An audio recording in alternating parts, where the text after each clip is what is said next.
I thought it was time for connecting with you all again because I've missed you. It's been a while since I did a vlog, and I wanted to just invite you to be with me this afternoon or today.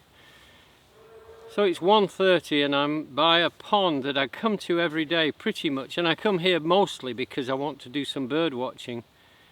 And it's almost as if my friends are here, all the different birds and different wildlife and so on. I can sit here for an hour and I can watch all the different waterfowl, and I can see tree keepers and nuthatches and all the different small birds, the songbirds and so on. I can just listen, you know, I can just keep in touch and keep in tune with the nature around me, which I've always loved.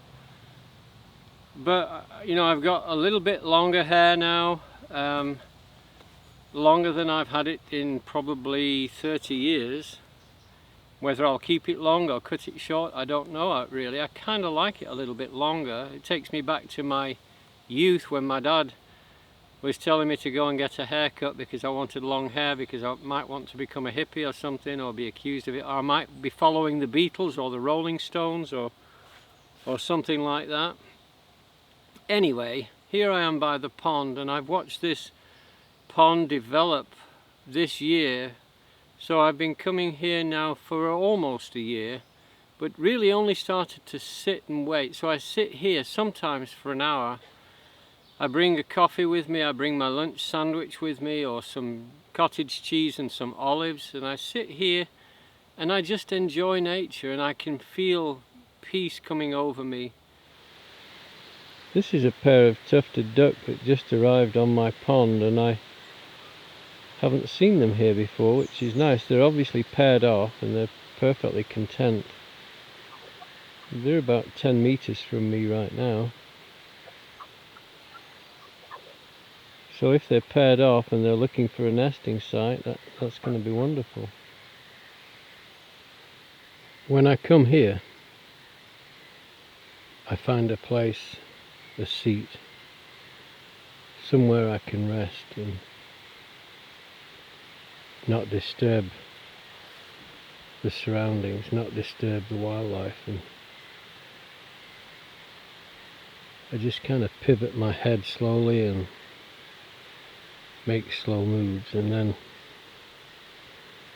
within a few minutes usually there'll be a squirrel or two squirrels just about maybe 6 feet from me. And they'll just pop their heads down to the water's edge right below my feet. And as long as I stay stock still, they'll just take sips of water and keep popping their head up and looking around them. I've even had them look directly at me, and as long as I don't allow my eyes to shift and meet their gaze, they just continue. Now these are wild squirrels, these are not the park squirrels, these are squirrels that come out of the undergrowth. And that's really how I do most of my wildlife observations.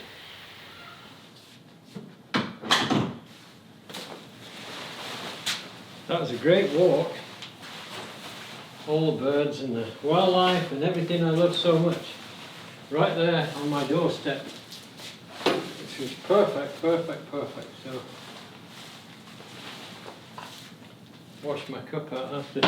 So I'm working on dovetails. I'm making the cabinet here. I've got my dovetails cut on one side. I'm about halfway through, so I've been marking up my next dovetails here, and I'm actually only cut 1/2 of the pins, so when I come back in I am so ready for this. Very nice.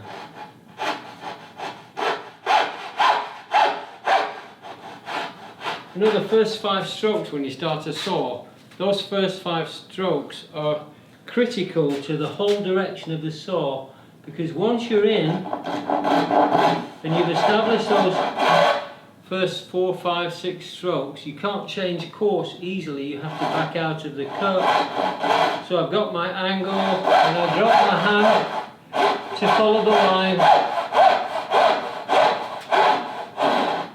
like this, and it's so nice, so nice.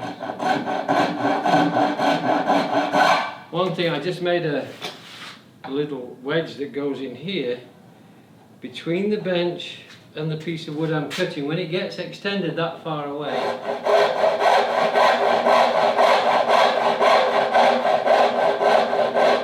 and I just move it along according to the line I'm working on. It keeps it totally rock solid. That one I've already done. So I've got them all cut. So now I have to remove the waste in between the curve. I hope this journey with me today is helpful. You know, life's full of convoluted ways, and it's getting all the more complex in the way we progress things. We call things progress, but not all things have proven to be progress. Many things have proven not to be progress. Things we hailed as marvellous, like plastic. Do you remember when plastic bags came in? Free in the supermarket. Now we're picking up the pollution that can never be picked up. Who pays for this? Oh my, we've got to make changes. I love this, don't you? No machine here. I just love the way this is. It's beautiful. I can hear the crisp sharpness of my chisels. They sever the waste from the wanted. Drive that chisel right up against the knife wall.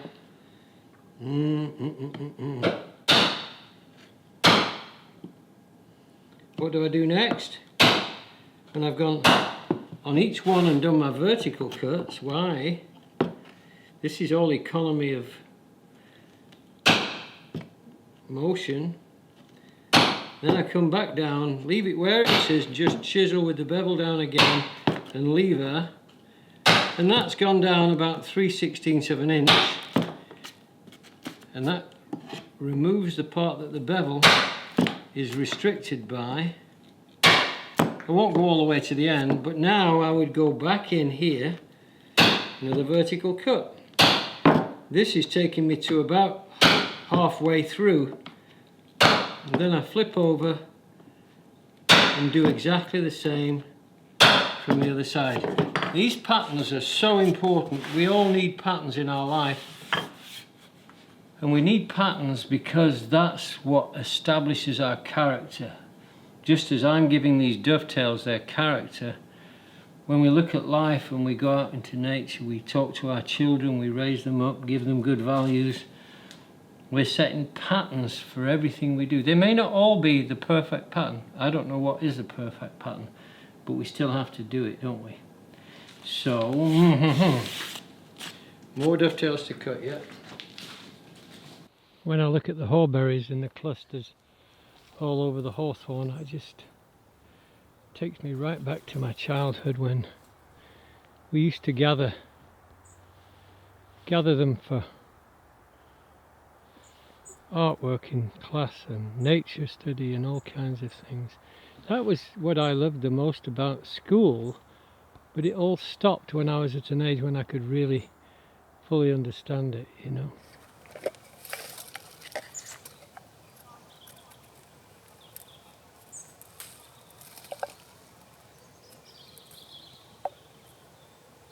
When I was a kid, I used to go blackberry picking with my parents, and we'd pick 5-gallon buckets full of blackberries, and then my mother would make blackberry jam. Somebody got here before me today, I think.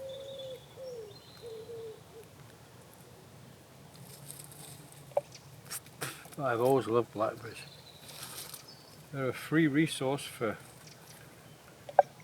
desserts. I mix them with my all-pro yogurt. I use all-pro yogurt quite a lot. And I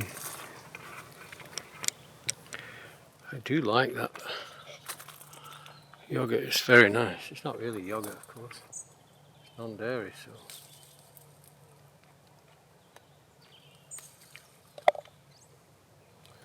I actually like blackberries, whether they're ripe or not, as long as they're not too red, or especially green. If they don't come off in the first 2 seconds of tugging, you're better leaving them, really.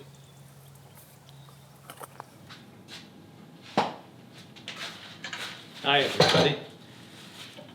I've been working on this cabinet behind me for last week, and then this week I've got electricians in the building. We're putting new lighting in the big area where I have the other aspects of our work.